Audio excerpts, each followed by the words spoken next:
Beralih ke informasi lainnya, pemirsa, rapat paripurna pengesahan Raperda tentang anggaran tahun 2025 Kota Palembang diwarnai penolakan fraksi Golkar melalui surat penolakan yang dikirim oleh Ketua Fraksi Partai Golkar kepada Ketua DPRD Kota Palembang.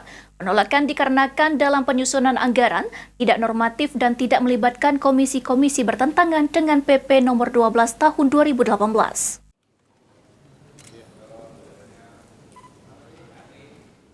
Walaupun telah disahkan oleh DPRD dan pemerintah Kota Palembang melalui sidang paripurna yang digelar DPRD Kota Palembang pada Rabu 11 September 2024, namun Raperda APBD Kota Palembang tahun 2025 ditolak pengesahannya oleh fraksi Partai Golkar.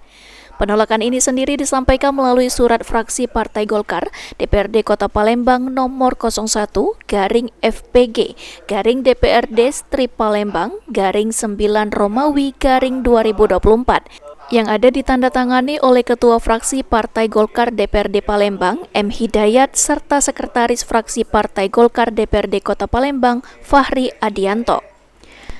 Ketua Fraksi Partai Golkar DPRD Palembang M. Hidayat yang dikonfirmasi mengungkapkan penolakan ini dikarenakan pengesahan Raperda anggaran tahun 2025 ini disahkan pada rapat paripurna anggota DPRD periode tahun 2019-2024 yang masa jabatannya akan berakhir bulan September. Ini akan berdampak dalam fungsi kontrol anggota DPRD terpilih periode serta pembahasan LKPJ dan LPJ.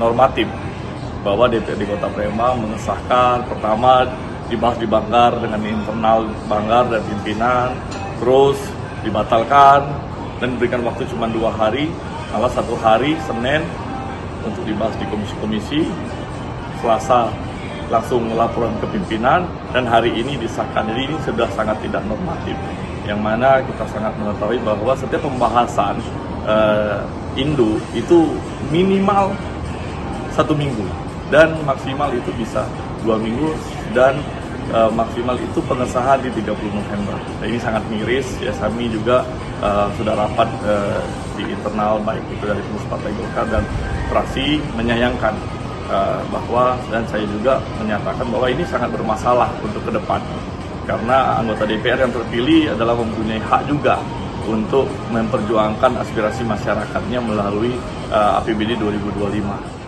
Aji Deli, Yapal TV.